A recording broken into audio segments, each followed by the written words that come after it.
Hello and welcome back again in our lesson number 12. And today we shall look on what we call the intro to Excel tables. We shall know the importance of Excel tables within our Excel file, okay? And we shall look on what we call on how to convert our array data ranges into official tables for dynamic sorting and autofilling. And we shall know some of the advantages within which are in combining our data range into a table. And don't forget, we still inside our module 2, which is data handling and essential functions from lesson 6 to lesson 12. And the good news is today our lesson closes the module number 2, right, which is lesson 12. And we shall use this as our examples to know basically what is the importance of converting our data range into an Excel table. Now let's look on how or what are the uses or the advantages of converting our data ranges into a table. Now basically, as you can see my first example over here. Now this data is not in a table, so it means this is just my data range. And what are the advantages of converting this data into a table? One, it gives us the automatic filter buttons. It allow you to filter this data based on what you want. Let's say I have my department column here and I want to see only the sales department, right? So this, when I convert this into a table, I'll be able to have the automatic filters. I can click the button here, as we shall see step by step. I can click the button filter here and I select only the sales department, and I can see the salary and the names within there with only sales department. So the second thing, it helps us, or it gives us the automatic formatting. When you convert your data range into a table, it helps you, or it gives you the automatic formatting. You don't need to put some filler colors, adjusting the column width, sort of that. It automatically arranges your data as you entering your data into your Excel, right?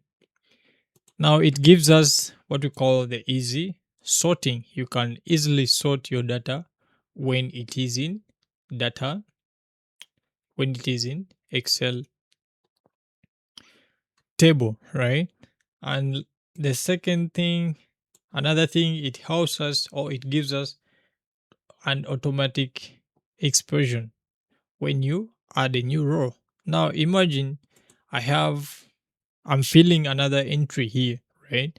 When I click another name over here, my table will automatically adjust, right? Which is not into our data range over here. When I write something here, I'll have to write it over and over, and I adjust my column width. The I put some filler colors if I want, but within the Excel table, it automatically fills or expands whenever you entering your data. Now another thing, it helps in it automatic formula filling, right?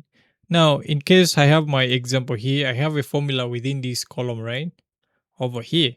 And when I put my data entries here, my formulas, wherever I have a formula over here, it will automatically autofill itself, as we shall see step by step.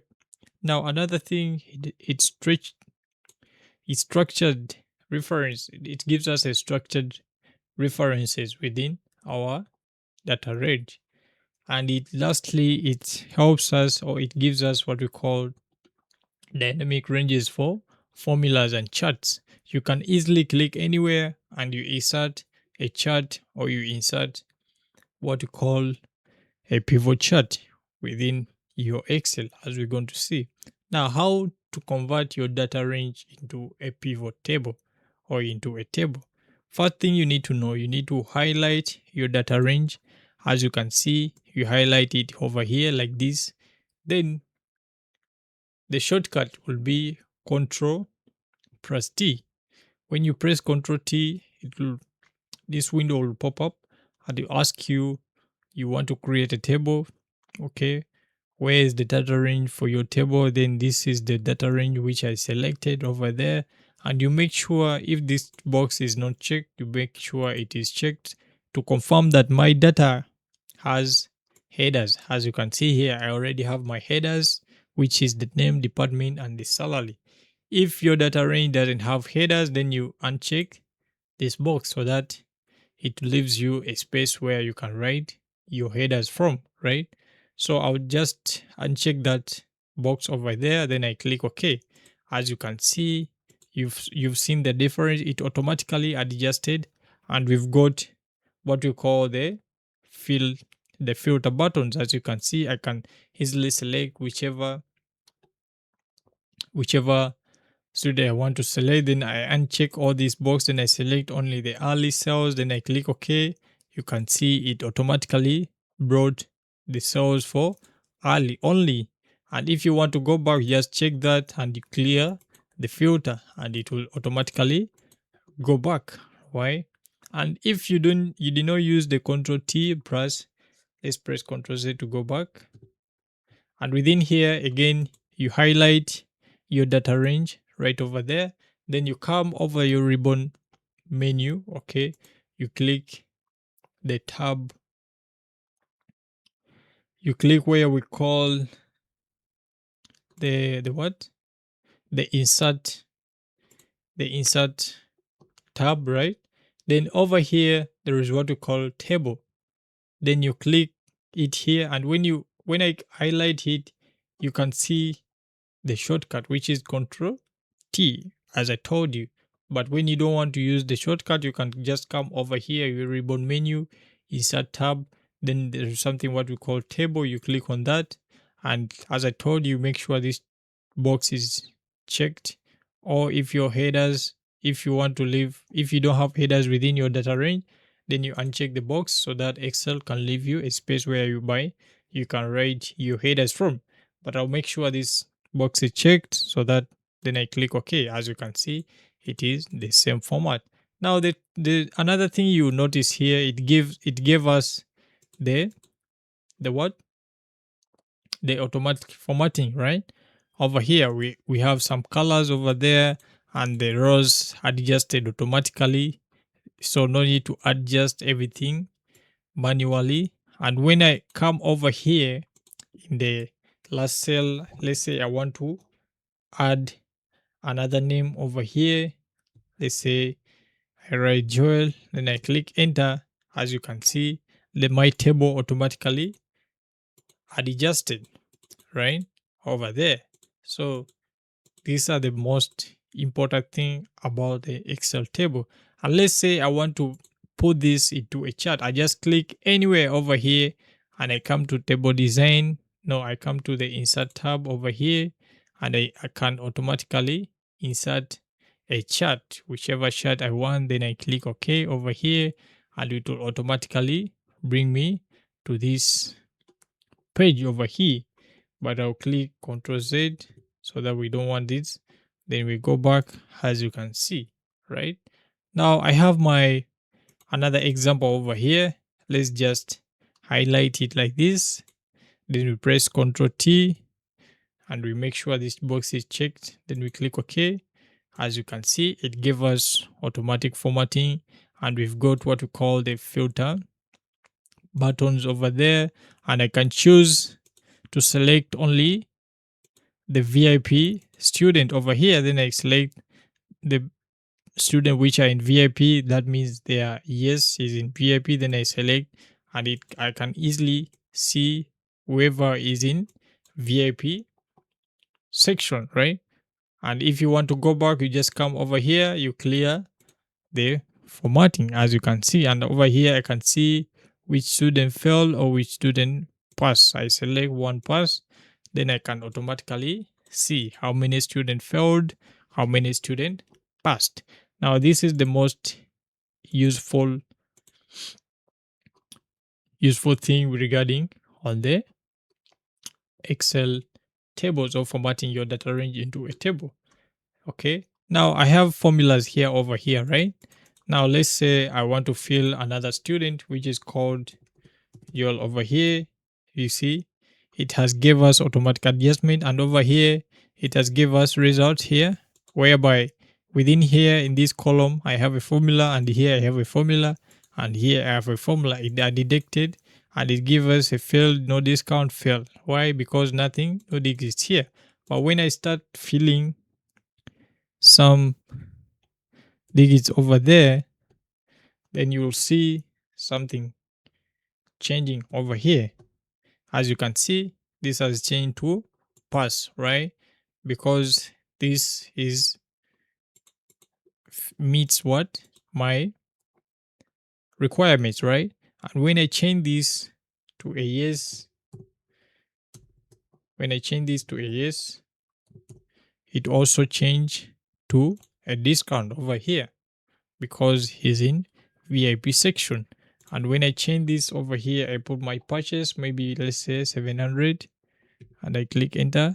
You can see as well, and I change my scores to be maybe 95.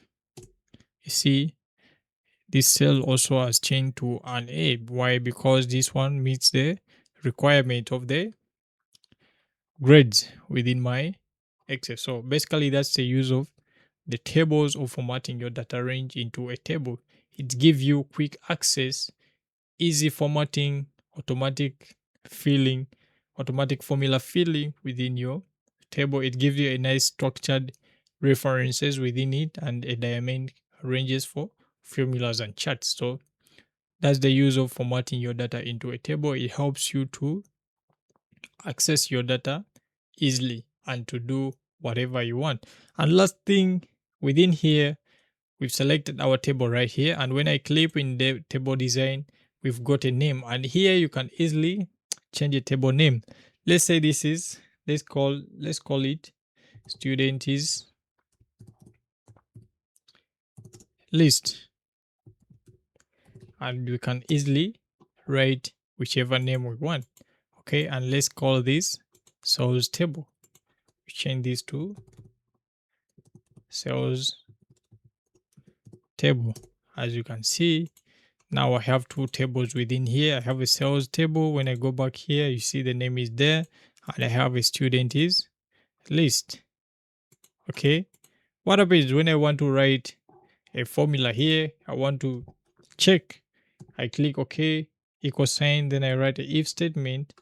I check it over here, then I say logic test, then I write my student is table.